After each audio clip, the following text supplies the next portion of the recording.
우리 지금 출애굽기 계속 걷고 있는데요.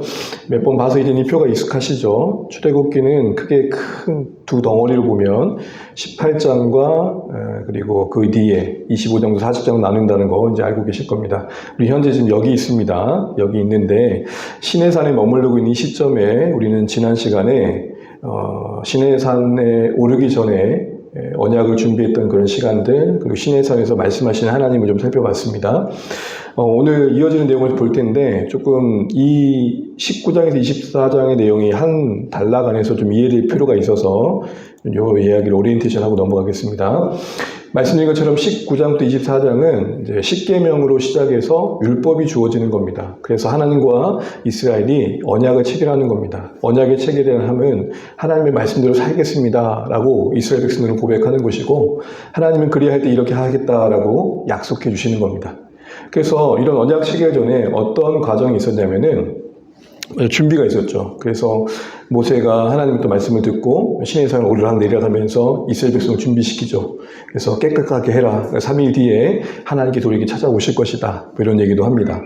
그리고 나서 십계명이 주어지는 시간을 우리가 20장에서 경험하게 됩니다. 그래서 우리가 지난 시간 십계명의 의미를 쭉 살펴봤고요. 그런데 이렇게 십계명이 주어진 뒤에도 하나님께서는 그 자신의 임재를 나타내셨던 여러 현황들을 다시 한번 보내주시죠. 그래서 우르릉캉캉 하는 천둥과 우레와 번개가 연기 구름이 가득한 현장을 또 보게 됩니다. 이거는 그들에게 두려움을 갖게 했습니다. 그래서 이들이 스스로 모세를 중보자로 세워주고 부탁합니다. 이전에는 하나님께서 모세를 중보자로 보내셨다면 이제는 이스라엘 백성들이 우리에게 직접 하나님이 말씀하시는 게 너무 부담스러우니까 모세 당신이 중보자의 자리에 서주세요 라고 부탁합니다. 여러분, 두려움이 임할 때 중보자가 절실해집니다. 구약의 모세는 이스라엘 백성들의 이 모세의 지도자는 신약의 오실 메시아, 우리의 영원한 중보자이신 그 예수님의 모습을 대표합니다. 모세의 중보자의 사역은 예수님의 중보사역, 그 대제사장 사역을 예표합니다. 그런 의미에서 우리가 이 말씀 앞에 다시 한번 생각해 보는 것은 중보자이신 예수님이 감사가 되고 의지가 되는 자가 누구일까? 라고 할 때 정말 보이지 않는 그 하나님의 그 하나님 되심 앞에 경외감을 갖는 자들, 두려움을 갖는 자들 아니겠습니까? 하나님, 내가 이 모습으로는 도저히 설 수 없습니다. 하나님의 은혜 안에, 긍휼 안에 내가 있지 않으면 도저히 설 수 없습니다. 이런 마음이 있는 자가 우리의 구원자이시고 중보자이신 예수님을 절실하게 받아들이게 될 것입니다. 그래서 오늘 이 사실을 우리 다시 한번 생각해 보게 되고요. 그리고 나서 주어지는 게 십계명의 확장판인 십계명의 원리가 담겨있는, 그래서 그것이 우리 일상 속에 어떻게 실천되어야 되는 십계명의 세부 지침이라고 할 수 있는 언약서가 이제 이렇게 이어지게 됩니다. 그리고 나서 언약이 24장에서 체결됩니다. 그리고 25장부터는 성막의 이야기가 되는 것이죠. 여러분 순서를 보세요. 십계명이 주어지고 그리고 세부 지침이 주어지고 그래 너희들 이렇게 살아야 된다라고 하나님과 약속한 뒤에 그 언약 뒤에 뭐가 주어집니까? 성막이 제작되어지는 것들이 주어집니다. 오여지는 성막 이전에 그들의 존재가 먼저 성막이 돼야 된다는 것을 보여준 듯한 거 아닙니까? 하나님 말씀 앞에 자신들이 먼저 순종하는 자로 서야 그 뒤에 성막을 짓는 그들의 모든 행위가 의미가 있다. 이런 말씀하시는 겁니다. 오늘도 마찬가지입니다. 겉으로 보이는 우리의 신앙의 행위, 또 우리가 사역을 세워가고 또 교회를 지어가는 과정 속에서 먼저 우리가 교회가 되는 거 되게 중요하다 싶습니다. 그래서 누군가 이런 말을 하잖아요. 교회를 다니지 말고 당신이 먼저 교회가 좀 되십시오. 이제 오늘 우리는 방금 봤던 것처럼 이 언약서 내용에 대한 부분을 볼 텐데요. 말씀드립니다. 언약서는 십계명의 기본 원리를 바탕으로 한 실천 내용인데 그 십계명의 원리가 확장된 내용들을 여러 영역에서 다루고 있습니다. 자, 내용 구성을 보게 되면은 크게 보면 이렇게 시작합니다. 먼저 우상 제작을 금지합니다. 가장 먼저 언급하시는 말씀입니다. 그리고 나서 이제 그 뒤에 언약서의 이야기들이 쭉 나오는데 제단을 쌓아 예배를 드리는 법부터 해서 시민사회법이라고 해가지고 함께하는 사람들 관계 속에서 어떤 폭력의 행위들 그리고 배상의 모습들 그런 여러 일들을 어떻게 처리해야 될지 사회적 질서를 어떻게 만들어 가야 될지를 말씀합니다. 그리고 안식년, 안식일, 절기 마지막에 이 모든 것들을 가지고 다시 한번 약속하시고 명령하십니다. 그런데 주목할 것은 마지막도 그들을 불러 이제 가게 하실 가나안 땅에서 만날 여러 신들을 숭배하지 말라 하십니다. 처음은 제작하지 말라는 거고 마지막은 숭배하지 말라. 여러분 차이는 아시겠죠? 제작하지 말라는 건 1계명인 거죠. 2계명인 거죠. 제작하지 말라는 게 무슨 말이에요? 하나님을 우상 안에 가두지 마라. 그러니까 하나님을 격화시키지 마라 라는 거고, 우상 숭배라는 것은 신도 아닌 것들을 신처럼 신격화하지 마라 라는 거예요. 1계명과 2계명이 우상 숭배로 묶이는데, 1계명은 하나님 앞에 또 다른 신이 있는 것처럼 살지 마라 이렇게 얘기하는 거고요. 그러니 우상 숭배를 금지한다는 표현인 거고, 나를 형상화하지 마라 이 말은 그 크신 하나님을 격화시키지 마라 이렇게 말씀하시는 겁니다. 이런 하나님과의 관계의 충성을 둘러싸고 그 안에 이런 삶의 실천들이 담겨 있는 겁니다. 결국은 하나님과의 바른 관계가 우리 삶의 가장 중요한 원리임을 이거 거듭 보여주고 있는 거고요. 하나님과의 관계는 사실은 예배 안에만 머물지 않으며 우리 일상의 모든 삶의 영역 속에 다 있게 된다. 그렇게 얘기해 주시는 것 같습니다. 시작은 이렇습니다. 우리 같이 한번 읽어볼게요. 시작. 여호와께서 모세에게 이르시되 너는 이스라엘 자손에게 이같이 이르라. 여러분 앞서서 백성들이 두려워 떨었잖아요. 그래서 모세를 중보자로 세우잖아요. 그래서 모세를 중보자로 세우는데, 중보자로 세운 모세가 이제 하나님께 가서 듣는 겁니다. 듣는 내용이 언약서인데, 왜 언약서라고 하냐면 이제 20장 22절부터 듣는 내용이 나옵니다. 23장까지요. 그 모든 들었던 내용을 이제 백성 앞에서 말할 때 출애굽기 24장 7절은 그렇게 말합니다. 같이 한번 읽어볼게요. 시작.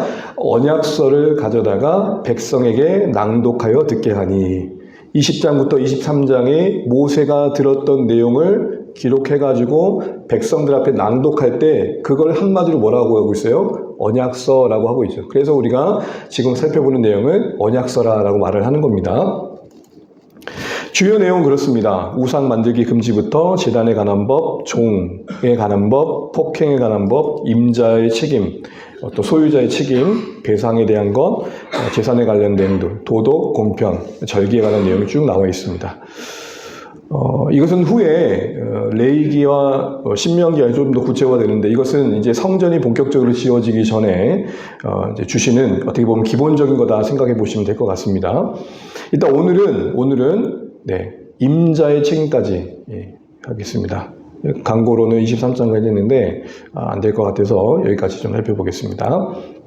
먼저 예배법 관련된 건데, 여러분 언약서가 가장 먼저 뭘로 시작한 데 있습니까? 우상 제작을 금지하는 것부터 시작했다고 그랬죠. 그리고 나서 예배하는 장소인 제단에 대한 내용이 나오는데요. 한마디로 예배해야 되는 내용입니다. 먼저 뭐라고 얘기하고 있냐면, 나를 비겨서 나를 두고 비슷하게 은이나 금이든 뭐든 나를 형상으로 만들지 마라 라고 말씀하십니다. 이것은 크게 두 가지 의미입니다. 하나님을 담아낼 수 있는 건 이 세상에 아무도 없다는 겁니다. 이거 당연한 거죠. 크신 하나님을 담아낼 수 있는 이 세상에 그 무엇이 있겠냐는 거예요. 그래서 살아계신 영광의 하나님을 그 어딘가에 형상화한다는 것은 그분을 쉽게 말하면 그곳에 가두는 개념이라는 거죠. 만물을 지으신 분을 만물 안에 둔다는 건 말도 안 된다는 겁니다. 우리는, 팀 켈러 목사님 그런 얘기를 했었죠. 우리는 우리가 만든 신이 아니라 우리를 만드신 신을 믿는다. 딱 그 얘기를 하고 계신 겁니다. 그러면서 형상화하는 것을 왜 또 금지하시냐면, 그것은 우리의 욕망과 맞닿아 있기 때문입니다. 왜 형상화한다고 지난주에 말씀드렸습니까? 통제하기 편하게. 하나님이 보이지 않으면 불안해요. 하나님이 어디 계신지 모르면 조금 염려가 돼. 그런데 이게 딱 하나님입니다 하고 내 눈앞에 두면 늘 보니까 좋고, 또 늘 눈앞에 있으니까 나와 함께 하신 것 같아서 좋고, 또 내 손 안에 들어오니까 이렇게 뭔가 조종할 수 있고 통제할 수 있는 것 같은 그런 모습이 되는 거죠. 그래서 하나님을 고정해 두고 통제하고 조정하려는 그 욕망이 우리 여기 안에 형상의 마음에 담겨 있습니다. 그래서 형상을 만들 때마다 항상 성경은 뭐라고 말하냐면, 하나님을 형상 만든단 말이 절대 안 나와요. 가로 다 너희를 위해서 그 형상을 만든다라고 말하는 거죠. 한마디로 하나님을 방법화하는 겁니다. 여러분, 이것은 우리 평생에 신앙생활하면서 늘 되짚어봐야 할 질문입니다. 내가 하나님을 방법화하지 않는가? 하나님을 수단화하지 않는가? 이걸 들어봐야 근본적인 우리 인생의 동기가 점검되는 거겠죠. 그러니까 하나님을 위해 내가 존재하는가? 하나님이 나를 위해 존재하는가? 이게 단순한 질문인 것 같지만 우리 깊은 내면의 모습을 살피는 중요한 질문입니다. 실제적으로 이스라엘 백성들이 자신을 나타내실 때도 형상을 보여주신 적이 없습니다. 말씀만 들려주셨죠. 이것은 결국 어떤 형상도 만들지 말라는 사인이죠. 또한 다른 방법이 아니라 들려주신 말씀 안에서 그들과 계속 만나고 계셨습니다. 말씀 안에 교제해 가야 된다는 거죠. 결국 여러분, 말씀에 대한 인격적인 순종, 또 하나님을 하나님 되게 하는 경외감, 또 주님과의 그런 어떤 사귐이 없이는 우리의 행위가 아무리 열광적이고 화려해도 나를 위한 신상 만들기의 또 하나의 확장판일 뿐이다라는 겁니다. 그래서 여러분, 우리는 언제나 듣는 자리를 사수하셔야 됩니다.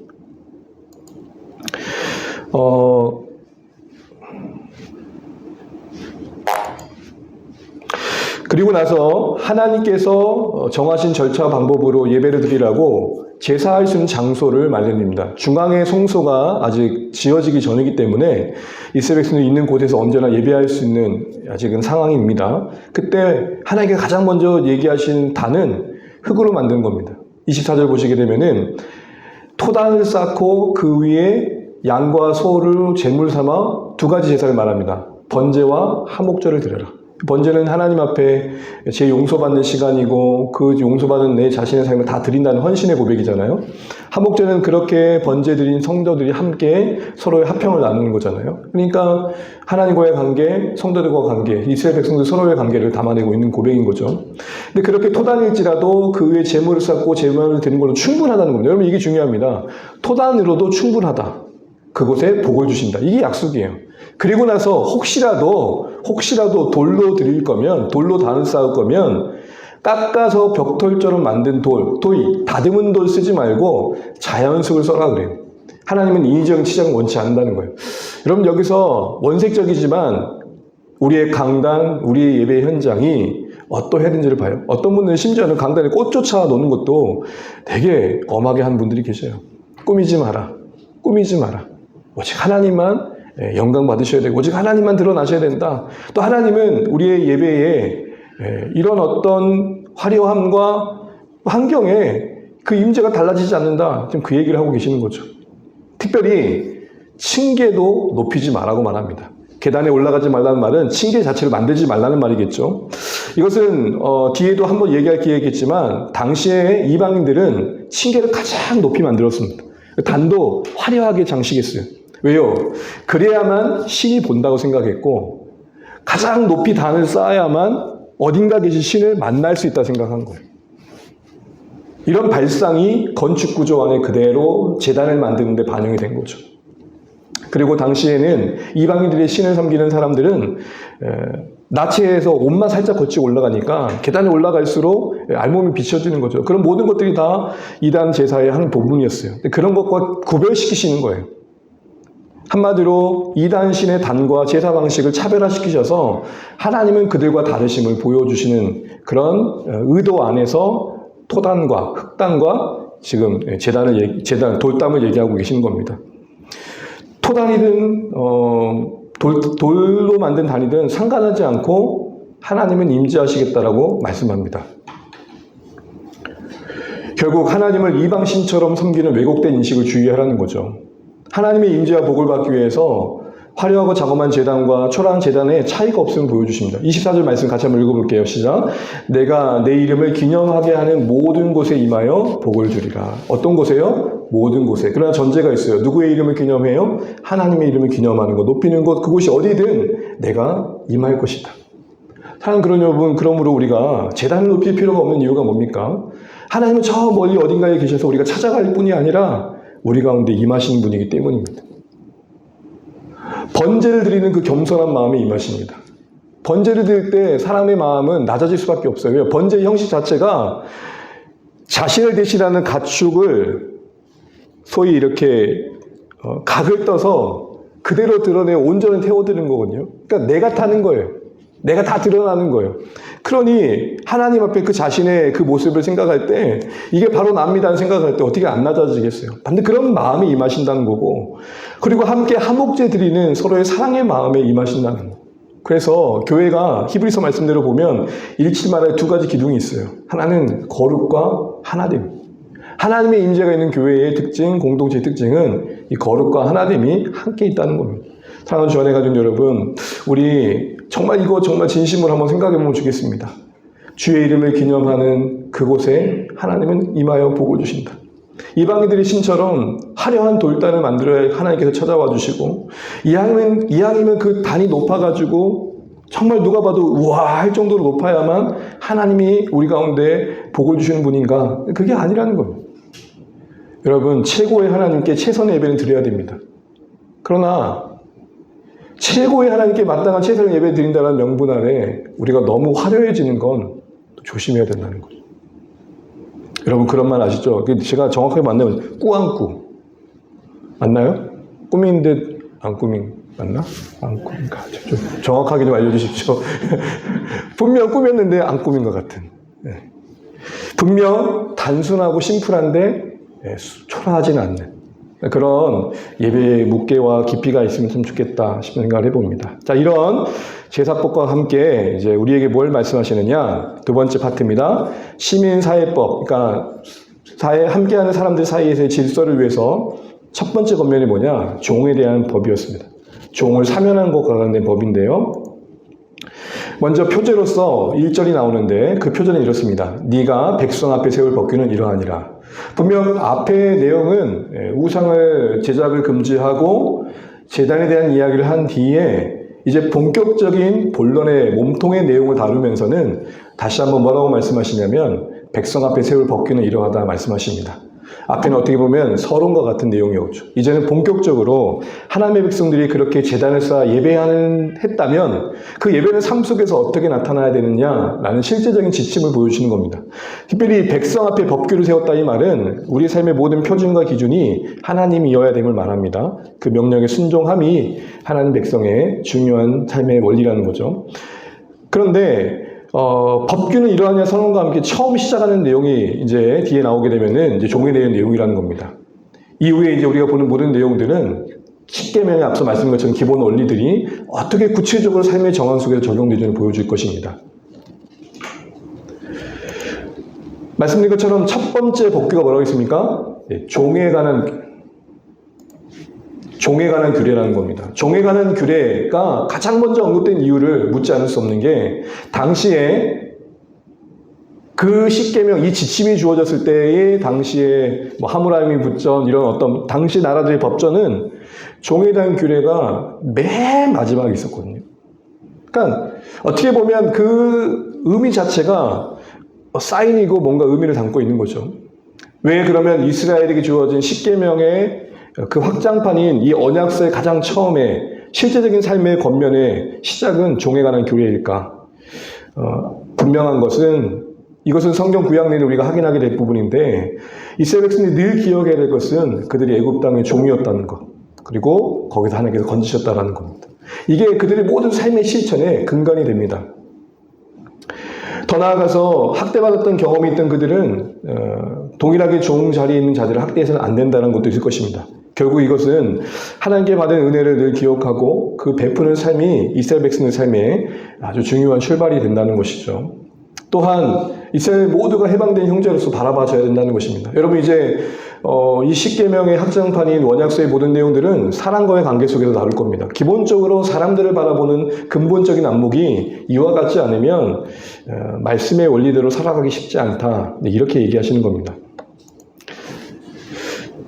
본문에서 언급한 이제 첫 번째 종에 관한 이야기를 하면서 좀 오해를 풀어야 될 것이, 보통 성경에 종이 나오면 우리 항상 어디를 떠올리냐면 미국의 그 어떤 노예 시대, 그 어떤 흑인들의 노예, 이런 걸 떠올립니다. 아니, 근데 여러분, 그런 의미가 아니고 여기서 말하는 히브리 종들은 스스로 종되기를 선택한 자들입니다. 스스로 종되기를 선택하는, 어떠한 이유 때문입니까? 안타깝지만 어떤 생존을 위해서, 그리고 어떤 빚을 갚기 위해서 자발적으로 자신의 노동력을 팔아 부득이하게 특정 기간 동안 어떤 주인에게 종속되어 그 주인에 고용되어진 고용인으로서 일을 하는 것으로 봐야 됩니다. 그러니까 이 종을 두고 이야기하는 모든 법규들은 그 종을 주인이 어떻게 대해야 될지, 한마디로 고용주가 고용인을 어떠한 자세로 대해야 될지에 대한 이야기입니다. 그러니까 우리가 생각하고 있는 노예의 개념과 좀 다른 거죠. 부득이하게 어쩔 수 없어 노예의 자리 종으로 가 있지만, 잠정적으로는 노예이지만 잠재적인 자유인으로서 권리를 존중해주는 그런 내용들이 이 법규 안에 담겨 있습니다. 그래서 히브리 종들에 대한 이 겉면의 내용은 우리가 생각하는 노예와 종이 아니다 라는 것들을 기억하면 좋겠습니다. 그래서 살펴보다 보면 주인이 이 법규대로 살면 좀 불편하겠다 싶은 내용들이 나옵니다. 그러니까 주인의 편에서 손해를 보는 부분들이 많죠. 결국 그런 율법의 요청에 희생이 있어야 이룰 수 있는 부분들이 언급되게 됩니다. 분명 또 한 가지 볼 것은 현대인이 볼 때는 여러분 이제 성경을 읽다 보면은 우리의 관점에서 조금 비인권적인 부분도 보입니다. 그러나 지금 성경의 이 십계명에 확장하는 언약서의 내용은 그 당시의 기준에서 법정과 비교해 보면 상당히 인권적이다라는 것이고, 또한 우리가 구약의 이런 법규를 볼 때 주의해야 될 것은 기본적으로 하나님께서 그 말씀을 주셨던 토대는 자비와 사랑이라는 겁니다. 그러니까 이게 얼마나 현대적으로 납득이 되느냐가 문제가 아니라 그 당시에는 그 하나님의 자비와 사랑을 비춰보면 대단한 배려이고 또한 놀라운 은혜다라는 관점에서 봐야 된다는 겁니다. 이해되시죠, 여러분? 지금의 관점에서 그 당시의 법을 보면 조금 납득이 안 되는 게 있어요. 근데 그런 게 아니라 그 당시의 관점에서 하나님의 자비와 사랑이 토대가 되어진 최선의 배려다라는 겁니다. 또 하나는 당시의 사회적인 어떤 질서와 정의를 지키기 위한 최소한의 또 제도적 장치라는 것입니다. 한마디로 어떤 강제력이 있었던 건 아니지만 이 토대를 기반으로 조금 더 적극적인 실천을 격려받았다라는 것이죠. 한 예로 여러분 잘 알고 계신 것처럼 율법에 보게 되면은 모퉁이 이삭에 남겨두라는 조항이 있어요. 기억하시죠? 우리 룻기 하면서. 근데 얼마만큼 남겨두라고 명시하지 않았어요. 그럼 이 얼마만큼은 누구에게 달려있는 거예요? 주인의 재량인 거예요. 그 주인이 어떤 거의 재량일까요? 받은 은혜만큼. 은혜가 많은 사람들은 더 많은 지푸라기를 다 뿌려놓겠죠. 바로 이런 측면인 겁니다. 그러니까 최소한의 율법은 최소한의 말을 말하는 거고 그 이상을 기대하면서 주셨다라는 것. 그리고 그 이상을 이루려면 그 최소한의 율법의 근간이 되는 하나님의 자비와 긍휼을 보일 줄 알아야 된다. 그 얘기를 하는 것입니다. 그런 관점으로 이제 권면되어지는 율법들을 보시면 좋겠습니다. 자, 이제 종에 대한 권면의 본격적인 시작은 남종에 대한 이야기인데요. 남종은 근무 기간을 먼저 언급합니다. 히브리 종은 6년 동안 일을 하되 7년 쪽에는 무조건 풀어주라는 겁니다. 만약에 이 사람이 빚을 탕감하기 위해서 일을 한다면 한 10년 일해야 된다면 6년 일한 걸로 퉁쳐줘라 이렇게 얘기하는 겁니다. 그럼 여러분 주인의 입장에서는 손해인가요? 이익인가요? 손해죠. 더 나아가 신명기에서는 뭐라고도 얘기하냐면 그렇게 보내는 종에 대해서 선물까지 주라. 빈손으로 보내지 마라. 그리고 그거를 기꺼이 기뻐해라고 말을 합니다. 여러분 이거 자체가 이미 당시에는 볼 수 없었던 법전이고 노예 제도에 찾아볼 수 없는 배려입니다. 그래서 이렇게 말을 합니다. 우리 노란색만 같이 한번 읽어볼게요. 시작. 빈손으로 가게 하지 말고 너를 속량하심을 기억하라. 그것으로 말미암아 너는 그를 놓아 자유하게 하기를 어렵게 여기지 말라. 대충 내용은 뭐냐면 주인이 이제 7년 차 된 종을 보낼 때 기꺼이 보내주라는 것과 그러려면 너가 예전에 애굽에서 건진받았으면 여기에 존재하지도 못했어를 기억하라는 것이고 그리고 그것이 은혜가 되어서 빈손으로 가게 하지 말라는 겁니다. 이거 정말 찾아볼 수 없는 은혜이죠. 그래서 여러분 성경 신명기 15장 앞에 보게 되면은 그러지 말라고 말합니다. 6년 차 되면 만약에 이 말씀대로 안 하려는 주인은 어떻게 할까요? 6년 차에는 밥도 안 주고 막 더 고생시키고 그렇게 하는 사람도 있었다는 거예요. 그렇게 하지 말라는 거죠. 여러분 이 모든 것들은 당시 종들의 입장에서는 부득이하게 종이 될 수밖에 없는 사람들 때는 놀라운 자유인 거죠. 그래서 7년 되는 안식년에 또 50년 되는 희년에 이런 자유의 선포가 있었습니다. 이 모든 것들은 뭐냐? 어느 인생도 쉽게 깔보거나 그리고 낮게 볼 사람은 없다라는 것입니다. 하나님 앞에서 그 형편이 때로는 어려워서 지칠 때 있지만 궁색한 상황에 처할 수밖에 없는 상황이 있을 수 있지만 그것 때문에 그의 인격과 그의 존엄과 품위가 상실되게까지 해서는 안 된다라는 것입니다. 여러분 이 원리를 깊이 생각해 보시면 현재 우리 대한민국이 지금까지 이렇게 나라가 세워져 가면서 그 어떤 정책적인 면에서 어떤 면에서 이 시점에 더 신경을 써야 될까 한번 생각해 볼 필요가 있는 것이죠. 한 인간의 존엄과 품위를 지켜주는 쪽으로, 그리고 그를 다시 일어설 수 있는 방향으로 이 나라의 제도는, 정책은, 또 정치인들은, 전략가들, 그런 어떤 정책가들은 펼쳐가고 있는가라는 것입니다. 소수의 이익을 위한 국가인가, 아니면 정말 모든 인간이 존엄함을 지켜내기 위해서 최선의 지혜를 발휘하는 국가인가 생각해 볼 필요가 있는 것이죠. 기독교인들도, 그리스도인들도 이 부분을 좀 관심 갖고 기도할 필요가 있습니다.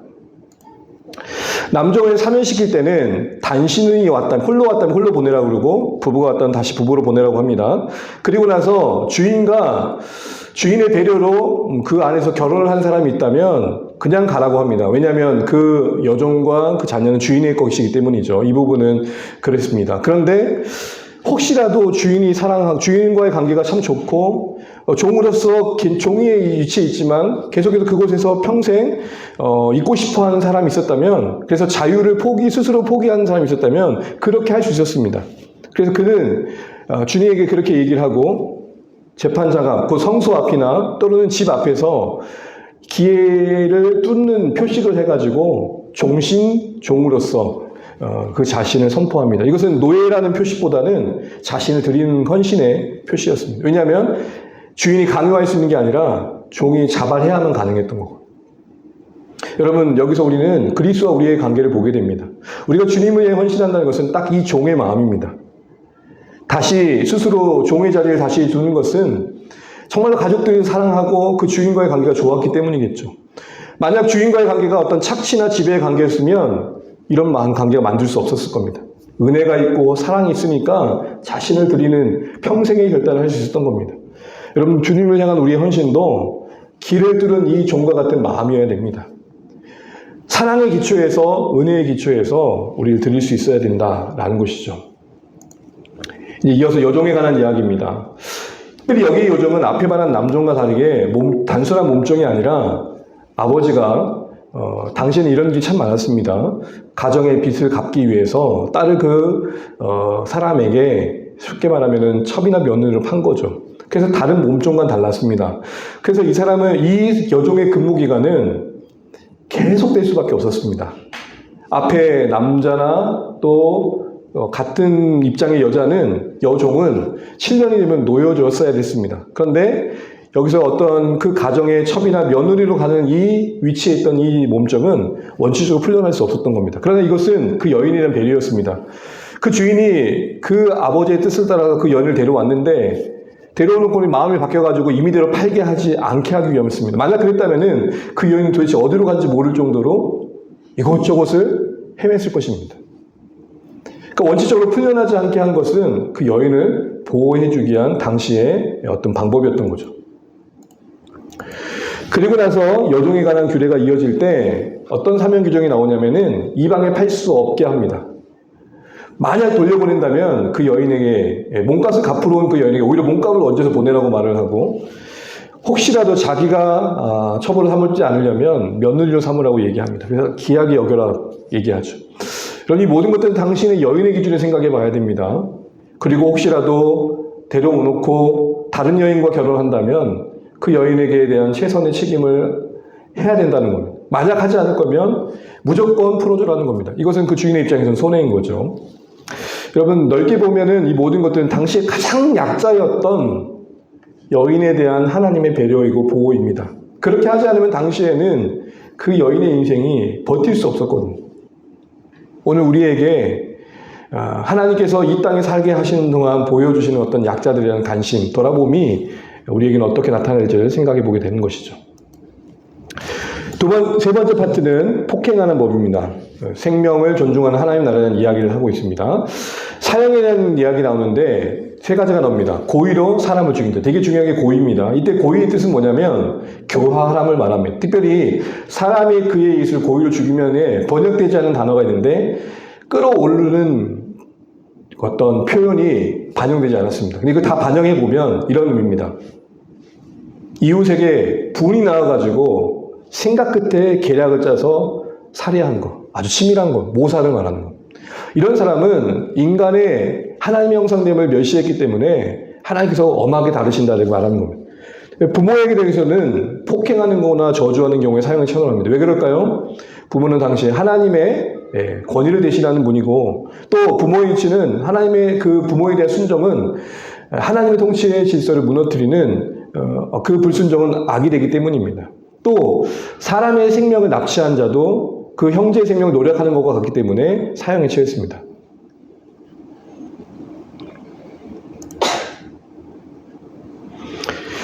그런데 예외적인 경우가 있었습니다. 우발적인 뭐예요? 그러려고 하지 않았으나 어떤 과실치사의 경우에는 하나님이 말씀하신 곳으로 피하라고 합니다. 그 말씀하신 곳은 아마도 성전인 것 같습니다. 특별히 14절에 보게 되면 고의로 죽인 자는 성소에 있더라도 끌어내리라고 하거든요. 그러고 보면 하나님을 예배하는 성소에서 머물러 있으면 보호를 받는다는 겁니다.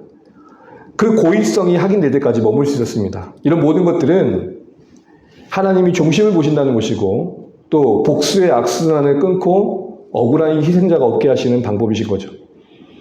특별히 여러분, 이 표현 가운데 나 하나님의 사랑을 그의 손을 넘기는 표현이 있습니다. 그러니까 내가 고의로 누군가를 죽인 게 아닌데 그걸 뭐라고 표현하고 있냐면 하나님이 사람을 그 손에 넘기셨다고 말합니다. 그 당사자에게는 실수일 텐데, 당황스러운 일일 텐데, 하나님의 관점에서 보면 한 사람의 그 생명의 이 땅에서의 떠남이 알 수 없는 그 섭리 안에 있음을 말하고 있는 겁니다. 죽음의 원인을 말하고 있지 않고 그 하나님의 크신 뜻 안에 이루어진 일들이라고 보게 합니다. 사형에 대한 건 이런 거고요. 폭행을 했는데 상해는 끼친 정도로 머무는 경우에는 이렇게 하라고 말하고 있습니다. 특별히 서로 싸우다가 격분해가지고 돌이나 주먹으로 상대방을 쳤을 때는 상대방이 이렇게 맞아가지고 다시 일어나서 지팡이를 짚고 일어나 걸으면 형벌을 면한다고 합니다. 그 중벌을 면한다는 거죠. 대신 그가 회복될 때까지 보상해 주라는 겁니다. 또 주인이 남종이나 여종을 매로 치을 때 혼내려고 매를 치는 거겠죠. 그때는 죽지 않았으면 형벌을 면한답니다. 그런데 죽게 되면 형벌을 면하지 못합니다. 그가 주인일지라도 사형에 처합니다. 여러분, 이거 되게 엄하지 않습니까? 당시에는 주인이 종을 죽일 수도 있었어요. 그런데 하나님 나라의 법은 종이라고 해가지고 물건처럼 함부로 대하고 죽이면 그 주인이 죽게 될 거야, 이렇게 엄하게 얘기하고 있거든요. 그런데 여기 어떤 말이 나오냐면, 혹시나 종이 당장 죽지 않고 하루나 이틀 뒤에 하루 이틀 더 연명하게 된다면 그때는 면한다고 말합니다. 왜 그럴까요? 이 상황은 또 다른 이유가 원인이 돼서 그가 그렇게 쓰러질 수도 있었기 때문인 거죠. 그러니까 어떤 오판으로 당장의 주인을 심판하지 않으려는 것입니다. 요즘 어쨌든 이 모든 것들은, 이 엄격한 명령은 아무리 당신이 주인이라 할지라도, 그래서 종이 물건처럼 대하는 그런 생각은 삼가야 된다, 이렇게 말하는 겁니다. 우리도 돌아볼 것이 있을 것 같습니다. 우리가 가고 있는 게 대단한 게 아니더라도 우리 위치상 어떤 가지고 있는 어떤 지위와 힘이 누군가를 이렇게 억누르거나 억울하게 하고 있다면 돌아봐야 할 부분인 거예요. 왜요? 하나님은 연약한 자를 축복하고 계시거든요. 하나님은 연약한 자들을 바라보고 계시고 보호해 주시거든요. 이거 여러분 진짜 간과하면 안 됩니다. 사람이 서로 싸우다가 임신한 여인을 쳤을 때의 경우에는 이렇게 표현되어 있습니다. 이건 조금 난해 구절이긴 한데요. 낙태하게 하였으나 다른 애가 없으면 남편은 그냥 예상되는 피해 정도만 청구하고 그 합당한 여부를 판결받아 그 요청한 금액을 받아라고 얘기하고 있습니다. 여러분들 의무는, 여러분 낙태하면 심각한 거 아닙니까? 했는데 낙태했어요. 괜찮네요. 이게 아니잖아요, 지금. 근데 이 낙태라는 단어는 원래는 조산이라는 의미가 있습니다. 그러니까 맥락상도 그렇고 다른 용례도 보도 그러면 이 낙태라는 번역보다는 아기가 조산했지만 혹시라도 큰 어려움이 없다면 이라는 거예요. 그때는 남편은 청구해가지고 그 피해에 대해서 받아내라는 겁니다. 그러나 그 과정 속에 지나치게 과도한 요구는 삼가하라는 것이, 피해를 은폐하고 축소하는 것도 문제지만 과도하게 요구하는 것도 문제다, 이렇게 얘기하는 것입니다. 사람이 서로 싸우다가 임신한 여인을 쳤을 때 그 다음 이어진 내용을 보면, 그러나 다른 해가 있게 되면, 혹시라도 만일 죽었다면 이렇게 말합니다. 생명은 생명으로, 눈은 눈으로. 이게 바로 여러분 동해보복범입니다. 같은 해에 같은 형벌을 치라는 겁니다. 생명을 잃었으면 생명의 가치로 그 사람을 징벌하라는 겁니다. 여러분 많이 들어보셨죠? 눈엔 눈, 이엔 눈. 상응하는 범위를 넘지 않도록 처벌을 제한하는 것인데, 우린 이거를 보복에 당연한 걸 말하죠. 이걸 이용해가지고, 야, 눈에 눈이라고 했으니까 너 어디 죽어보자. 야, 내가 한 대 맞고 기분 나빴는데 너는 죽어야 돼. 이런 개념으로 쓸 게 아니라는 겁니다. 사실 이것은 개인의 보복을 오히려 억제시키는 겁니다. 그 보복이 개인적으로 이루어졌을 때 폭주할 수 있는 것을 제한시킨 거고, 공론화해서 더 공정한 평발을 하도록 하는 겁니다. 특별히 여러분, 그 과도한 개인 보복의 예가 뭡니까? 라멕 아닙니까? 라멕이 자기 아내에게 이렇게 자랑하잖아요. 아내들이여, 누가 나에게 상처를 입혔는데 내가 하도 기분 나빠 걔를 죽였어. 누군가 나를 상하게 했는데 내가 그 소리를 죽였어. 이 사람은 너무 가격한 거죠. 이런 거를 당연한 게 아니라 이 동해보복법의 원래 의미와는 다른 거라는 겁니다. 강한 자나 약한 자나 공정하게 또 형벌하기 위한 겁니다. 왜냐하면 이 동해보복법이 십계명에만 확장된 게 있은 게 아니라 하무리반 법적에도 있었죠. 눈에는 눈이라는 것은 여기만 있었던 게 아니에요. 그래서 성경을 좀 비평하는 사람들은 야, 성경이 하나님 말씀이 아니라 그때 당시에 문서를 그냥 베낀 거라고 말을 하는데 엄연히 틀려요. 왜냐? 한 예를 들게요. 눈에는 눈이라고 할 때 이것은 같은 계층에만 적용됐어요. 그러니까 레베루가 같은 사람끼리는 적용되지만 자기보다 권력자나 돈이 많은 사람이 쳤을 때는 그런 줄 알고 맞으라는 거예요. 그런데 이스라엘 안에서 주어진 이 법의 핵심은 뭐냐면 모든 계층에게 다 적용되라는 거예요. 그러니까 아무리 힘 있는 자라도 이 법이 있으니까 함부로 할 수 있을까 없을까요? 그런 거죠. 당시 다른 나라 법에라도 하면 권력자는 때려놓고는 애따 돈 주면 끝날 문제였는데 그렇게 하지 못하도록 모든 계층에 대해서 적용시키는 법이 바로 이 법입니다. 그러나 이것의 본질적인 의미는 개인의 복수가 너무 지나쳐서 확장된 것을 제한시키고 정당한 징벌이 되게 하는 것이죠. 사람이 이 부분을 이야기하면서 뭐가 이어지게 되냐면 종에 대한 이야기 또 나옵니다. 그래서 남종과 그리고 여종이 눈과 이를 다치게 될 때는 어떻게 하느냐. 눈과 이, 뭐 다 중요한 신체 기관이지만 여러분 눈을 다치는 거하고 이를 다치는 거하고 뭐가 더 큰 피해일까요? 둘 다 큰 피해입니다. 근데 눈이 더 신명하면 어려운 거잖아요. 근데 그 어떤 신체에 대한 상해도 결과적으로는 그 보상은 뭐예요? 자유케 해라는 거예요. 여러분 앞에 눈에는 눈, 이에는 이의 관점에서 보면 이거 적용된 거예요? 적용 안 된 거예요? 적용 안 된 거죠. 그냥 종이 눈이 다쳤으면 그것만 거기에 상응한 어떤 물질적인 보상이나 해주면 되는 거죠. 치료나 해주면 되는 거고. 근데 오히려 그걸 뛰어넘어서 자유케 하라는 말씀이에요. 이게부터가 이제 당시의 그 법정과 다른 겁니다. 신체적 상해에 대한 보상엔 차이가 없어요. 적용되지 않았어요, 문자적으로. 오히려 자유를 주래요. 이건 뭘 말할까요? 종의 규례의 근본적인 시선을 변경하라는 거예요. 무슨 말이냐? 종을 자유케 하시는 보상으로 말미암아서 그 종은 네가 함부로 할 수 있는 소유가 아니라 또 그렇게 함부로 한다면 너의 소유가 돼서 너가 함께 할 수 없다는 것을 선언하신 거고 함부로 할 수 있는 소중한 인생임을 하나님의 소유됨을 보여주신 겁니다. 그러니까 종을 때린 주인에게 그 종을 분리시키고 오히려 자유케 함으로써 네가 그렇게 함부로 할 수 있는 사람 아니야를 보여주신 게 오늘 이 맥락의 내용입니다. 이건 뭘 보여줄까요? 이에는 이, 눈에는 눈 이렇게만 얘기하니까 사람들이 이러더라는 거예요. 무슨 말 이해되시죠? 법이 정한 선에서만 깔짝깔짝 하더라는 거예요. 여기까지만 나가 감당할 수 있으니까 여기까지는 범죄하고 그 뒤로 안 넘어가는 이런 식이 되더라는 거예요. 법이 갖는 모순이 뭐죠? 법은 분명 우리에게 유익한 면도 있지만 법은 우리에게 무기가 되기도 하고 강한 자들의 손에 들려서 그 법리적으로 잘못된 방향을 갈 때도 있죠. 그러니까 법이 갖는 모순이 있어요. 또 한계가 있어요. 뭐죠? 법은 우리 안에 자원하는 사랑의 마음을 만들어내지 못한다는 거예요. 그래서 하나님이 뭘 말씀하시냐? 분명 눈에는 눈, 이에는 눈이어야 된다. 그러나 그것을 뛰어넘는 삶의 방향이 우리의 방향이어야 된다. 그렇게 얘기하고 계시는 겁니다. 법을 집행하되 법 논리에 빠져가지고 이거 법적으로 괜찮으면 괜찮은 거야. 그렇게 하면 안 된다는 겁니다. 법으로 괜찮아도 헌신할 수 있고 희생할 수 있어야 되고 법으로 문제되지 않지만 하나님의 사랑의 법에서 문제가 된다면 회개할 줄도 알아야 된다는 거예요. 우리는 어떻게 대화가 이루어지고 있죠? 법적으로 문제 없으면 문제 없다고 말해요. 정말일까요?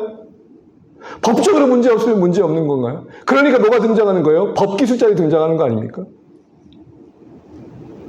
법을 뛰어넘어서 생명을 사랑하고 존중하는 하나님 나라의 열매가 우리 안에 맺혀져야 된다. 그 얘기를 하는 겁니다.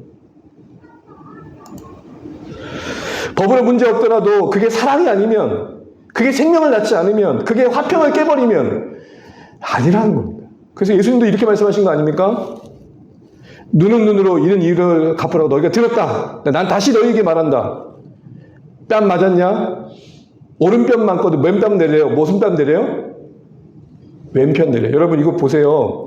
여러분 오른뺨 맞은 내 앞에 사람 있어요. 때렸어요. 그 왼뺨이에요? 오른뺨이에요?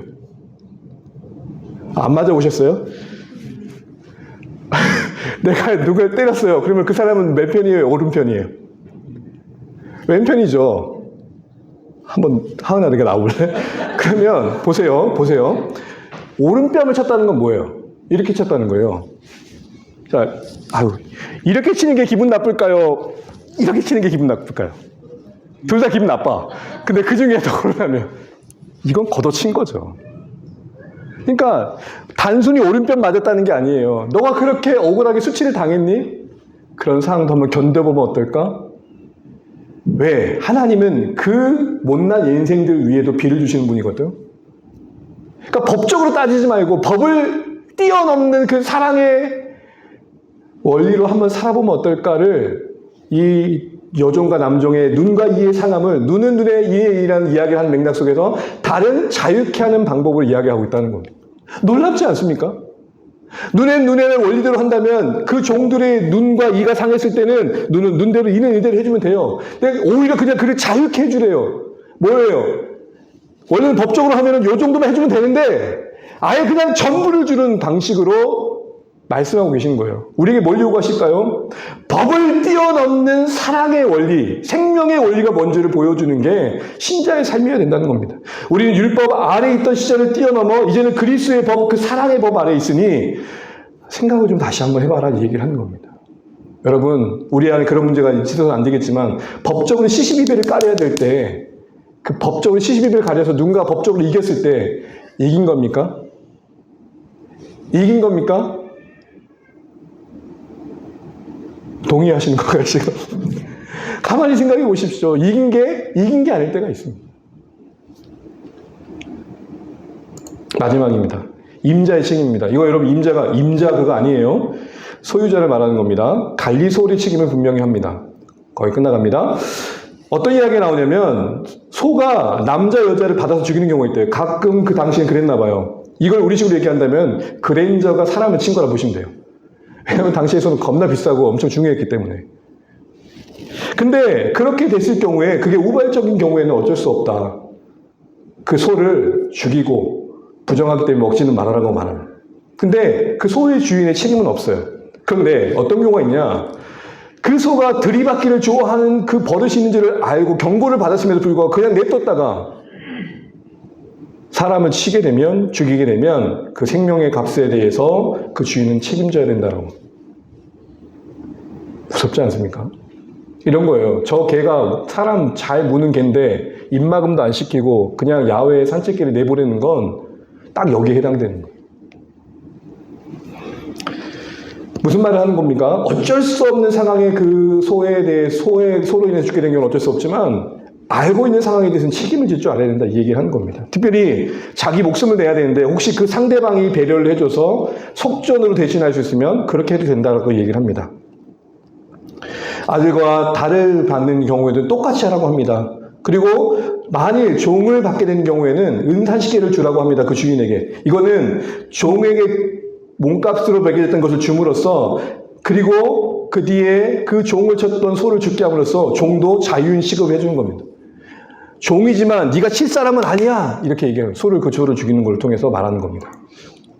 어떤 사람이 소가 그 이웃의 소를 받아서 죽이는 경우에는 사야 하는 소를 팔아서 그 값을 반으로 나누고 또 죽는 것도 반으로 나누라고 합니다. 이거 여러분 소가 소를 칠 때입니다. 근데 똑같은 경우입니다. 이 소가 버릇이 나쁜데 그냥 뒀다가 또 다른 소를 쳐서 죽이면 그 주인은 그 죽인 소를 갖고 그 죽인 소를 소가 죽어서 소를 잃어버린 사람은 그 산소를 가져라 이렇게 이야기합니다. 마지막입니다. 사람이 구덩이를 열어두거나 구덩이를 파서 덮지 않은 경우. 오늘 시기로 말하면 맨홀 뚜껑 안 닫았다가 혹시 거기 사람 빠져 죽게 된 경우. 그럼 당시에 다양한 일이 있었던 거죠. 소나 낙이나 짐승이 거기 빠져서 죽게 되면 누가 책임을 지는 거라고요? 그 구덩이의 주인이 짐승의 주인에게 돈을 주어 보상하라는 겁니다. 여러분, 이건 실수이지만 배상하라는 겁니다.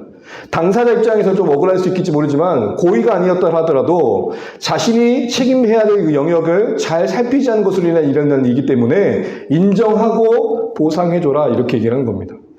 무책임하게 자신의 가오가 아닌 것처럼 하면 안 된다는 겁니다. 이렇게 말하면 안 된다는 겁니다. 아니, 왜 소가 거기 지나가다 빠졌어요? 우리 가끔 그런 분들 계시죠? 아니, 이렇게 말하더라고. 차를 부딪혔는데 왜 와서 받으세요? 그 당사자 자기가 해야 될 역할에 대해서는 전혀 관심 두지 않고 누군가를 탓하는 거죠. 여러분, 이런 사람들 너무 많이 만나죠. 여러분, 여기서 생각할 게 있습니다. 타인에게 미칠 영향을 생각하라는 겁니다. 우리가 모든 걸 다 가난할 수 없지만 내가 가난할 수 있는 영역 안에서 돌아보라는 겁니다. 혹시 나의 무책임함이, 방관적인 태도가 누군가에게 피해를 끼칠 수 있다는 것도 염두하고 삶을 좀 꼼꼼히 살펴라, 그렇게 얘기하는 겁니다. 우리 무책임의 행동이 그냥 그대로 방관되어지게 되면 개인의 삶에 뿐만 아니라 공동체의 삶에도 해칠 수 있다는 겁니다. 본문에서 본 소난동이 직접적으로 또 주는 교훈을 생각해 보자면 우리 사회를 돌아보게 됩니다. 여러분, 최근에 여러 일들을 통해서 우리 사회의 안전망이 정말 잘 구축되고 있고 돌아가는가에 대한 점검을 하게 되죠. 우리 개인뿐만 아니라 사회, 각 기관, 정부, 생명과 안전에 더 많은 관심을 가지고 주의를 기울여서 더 이상 안타까운 죽음의 현실들이, 그 대형 사고도 일어나지 않도록 하는 거, 우리 그리스도인도 관심 가져야 된다, 이 얘기를 하는 겁니다. 여러분, 지나가다가 맨홀 뚜껑 열렸어요. 뭐 어떻게 해야 돼요? 괜찮나? 하고 빠져도 괜찮을까? 하고 놔둡니까? 어떻게 할까요? 여러분, 요새 그래서 좋은 앱이 있어요. 민원 앱이 있어요. 이 민원 앱을 넣으면 바로 이렇게 또 조치해 주잖아요. 사상권권 우리가 간섭한다 이런 개념이 아니고, 적어도 우리 삶의 영역에서, 아니, 이 대한민국이 적어도 안타까운 죽음은 없어야 되지 않을까 생각을 하는 거죠. 최근에도 더 조사해 봐야겠지만 많은 다른 나라에서 온 노동자들이, 이주민들이 공장에서 큰 생명을 또 잃었잖아요. 그들의 죽음은 당연한 게 아니잖아요. 여러분, 이렇게 살펴보면서 참 하나님의 말씀이 우리에게 주시는 삶의 영역이라는 게, 그 정황이라는 게 상당히 구체적인 걸 보게 됩니다. 그렇습니다, 여러분. 신앙은 두리뭉실하지 않습니다. 여러분, 우리가 있는 조국 대한민국도 신앙의 관심으로 바라보면서 이런 사회적인 원리, 이런 사회적인 어떤 영역에서 필요한 부분들이 잘 갖춰져 가고 있는지도 관심 보고 기도할 수 있어야 될 것입니다. 이제 말씀을 맺겠습니다. 우리 함께 이 시간 오늘 주셨던 말씀 기억하면서 기도하면 좋겠습니다. 사모님 반주해 주시고요. 우리가 조금 오늘 내용은 딱딱할 수 있을 텐데 한번 생각해 볼 것들이 참 많은 것 같습니다. 언약서의 시작은 우상을 제작하지 말라는 거고, 그 마무리는 우상 숭배를 금지하는 겁니다. 하나님에 대한 충성이 그 언약서에서 다루는 실제적인 삶의 영향과 관계에 있다는 겁니다. 우리에게 하나님이 인생의 주인 되신다는 건 우리 일상 속에서도 살아갈 삶의 많은 영역들에 하나님이 원하시는 게 무엇인지를 고민하고 실천하는 것 중 압니다. 특별히 이스라엘 백성들이 성막을 짓기 전에 이 말씀 앞에 먼저 서야 됐습니다. 여러분, 우리가 사역하기 전에, 또 우리가 교회를 세워가기 전에 우리가 먼저 교회가 되고 하나님 앞에 순종하는 자로 서야 될 줄 압니다. 특별히 연약한 자를 돌아볼 줄 아는 삶의 관심들, 또 이 세상에 법을 뛰어넘는 사랑의 원리를 따라 살기를 요구받고 있는 삶의 실천들, 무엇보다도 이 세상에 우리가 각자의 역할을 감당함으로써 일어나지 않아도 됐었을 일들이 일어나는 안타까움들에 대한 우리들의 관심, 돌아봄, 기도가 있어야 되지 않을까 싶습니다. 실수로 일어난 일들이지만 우리가 책임져야 할 것들이면 정직하게 인정하고 그 잘못을 승응하고 책임지는 쪽으로 가는 게 건강한 우리 삶을 만들어가는, 또 사회를 만들어가는 방법이 아닌가 싶습니다. 이미 성경은 우리에게 그런 삶을 요구하고 있는데, 여러분, 우리 삶이 두리뭉실하지 않고 좀 더 구체적으로 말씀의 원리대로 살아갈 수 있도록 시간 1, 2분 정도 주신 말씀도 잠깐 기도하면 좋겠습니다. 기도하겠습니다. 하나님, 은혜를 감사합니다.